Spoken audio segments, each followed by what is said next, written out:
Good afternoon. Welcome to the Federation's daily live stream. This is an event that we have occurring every day at 2 p.m. for about 10 minutes so that you can get caught up on what the Federation is doing and what's happening in Massachusetts. Welcome. My name is Leslie, and today is Monday, so it's MassPAC Monday. MassPAC is the project that supports special education parent advisory councils across the state. And here we are, it's week 8, and it's also May, and it's a beautiful sunny day. So happy May, everyone.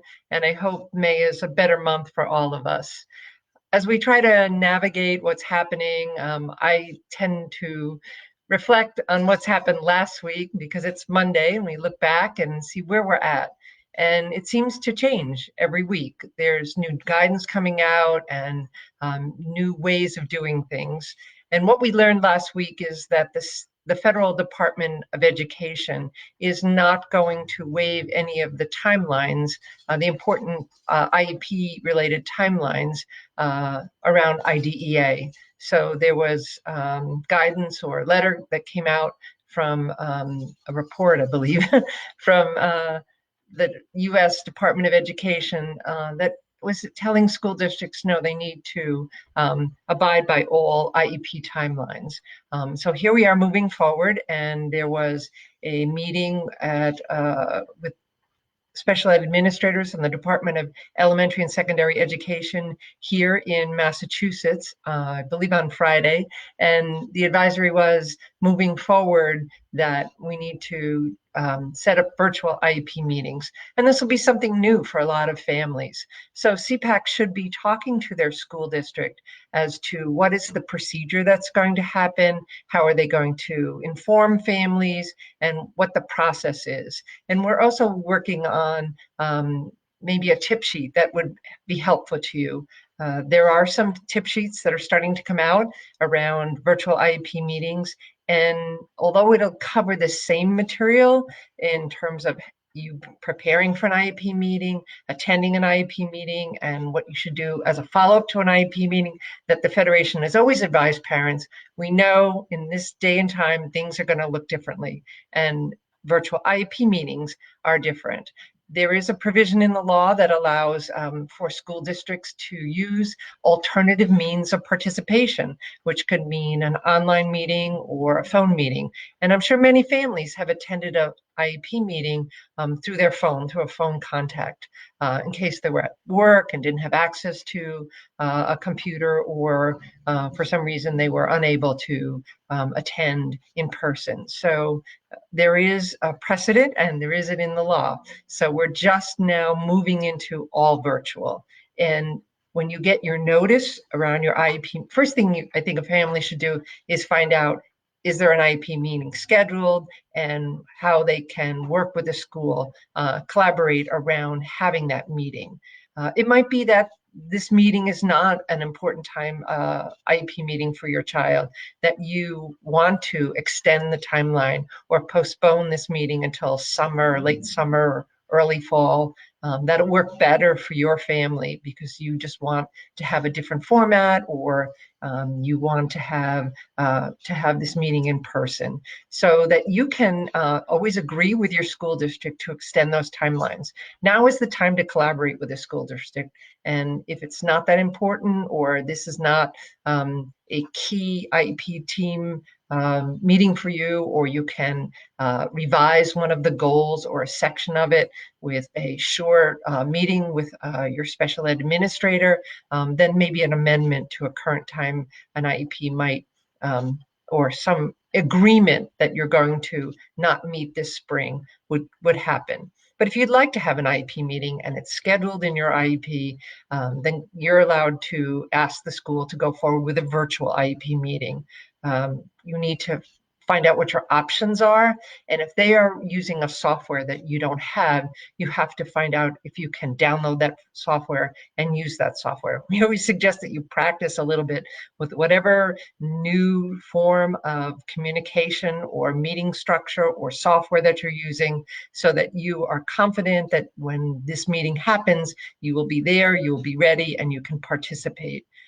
Make sure the school has all of your current contact information, email, a phone number, a cell phone number, so if anything goes wrong, that you can connect with them and make sure that you are participating in this meeting.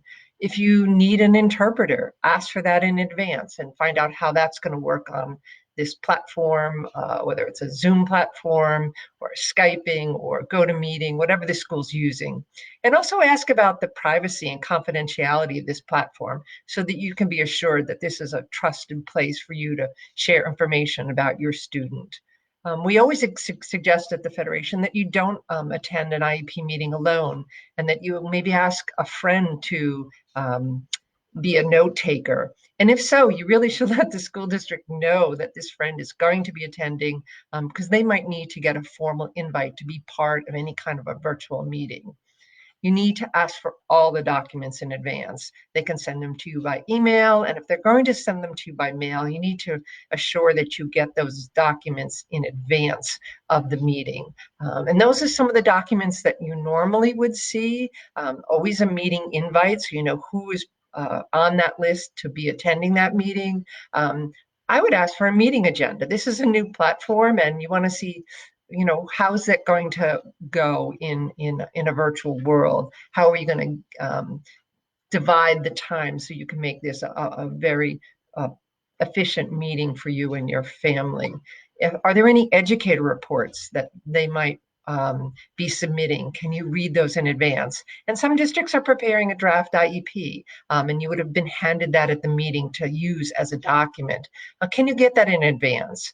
Even if they're going to use a platform where they can share the screen and show you this IEP, a lot of us like to see it in front of us and like to have that hard copy. So ask for that in advance. It helps you prepare for the meeting, because you will see, if you look at a tip sheet that I'm going to share a little later in the chat box, that most of the work for an IEP meeting is in preparation, is getting ready for this meeting, to have a list of your students' concerns, your concerns, and share those with the team in advance. What are your priorities? Make a list of your questions. Be ready for this meeting. You're getting this opportunity to do an annual review or a review about a program, and you need to be ready and to have everything in a row, so you're ready to go and an active participant. If your student is going to participate, and we always at the Federation think that students should be participating in their IEP meeting, especially after the age of 14, as much as they're capable of. Prepare your student. How are they going to participate? This is new for all of us, and we really want our students to be participating and be comfortable on this platform. Your student might be better at this platform than you are and can help you along. So figure that out. How is your student going to participate? On the day of the meeting, you need to make sure that your technology is ready to go. So that means charge that phone up to 100% so that it's ready. Any Wi-Fi issues, make sure you're in a space where you have good, strong service, because you want to be able to be there and participate. Check in early so that you're ready to go and have all the passwords and whatever you need to get into that meeting. You need to find a quiet space in your house so that you will have less distractions, and turn off all notifications. Make sure your phone's not going to start ringing in the middle of this meeting. Be ready for the meeting and carve out an hour of that time so that you can really get some work done and use everyone's time efficiently. Everyone should be there at that meeting, and there information's on the invite. And if you don't see an educator there that you want to have at that meeting, then call your school in advance and say, why is this person not participating? And this is why I need them there. I need the report, whatever it is. It's just like a regular IEP meeting. It's just in a different format. It's virtual. And so it's going to look a little different, but it should follow the same rules and regulations as an IEP meeting.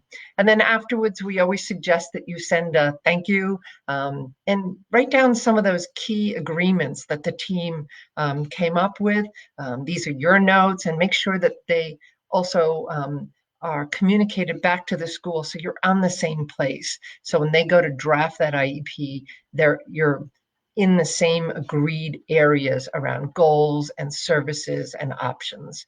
things will look a little different, and maybe the team cannot make a full determination based on where we're at right now. And that might need some flexibility on our part as parents, is seeing where things are and not sure of how to make commitments. So you can agree to continue on with something that you're not in agreement on during this time. But we want you to be aware that virtual meetings, IEP meetings, can happen. They should be happening. We shouldn't wait till the fall for everything to kind of move forward. It would be really, really crowded to get all of those meetings happening, because we know spring is a very busy IEP meeting. So I'm going to be sharing some information in the chat box about some tip sheets. I have a draft tip sheet that I've drafted here that I'm going to put up.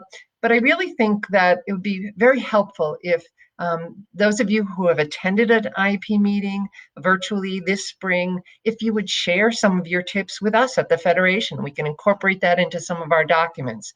You're actually doing the meetings. You are attending, you're seeing what works, what doesn't work, and please share them. So hopefully you have a great day.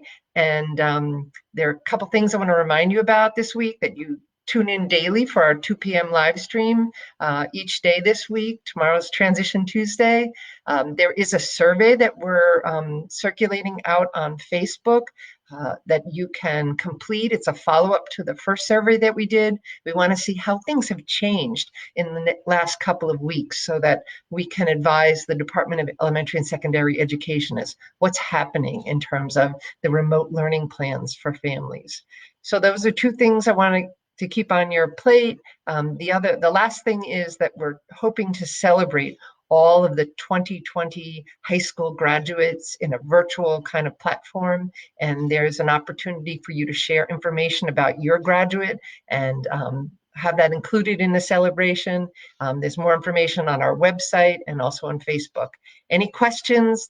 Federation's open, and we're here to take your questions and concerns. Please contact us if you have a question about an IEP meeting, about our survey, really anything to help you during these times. So have a great Monday, and we look forward to talking to you next week. Thank you.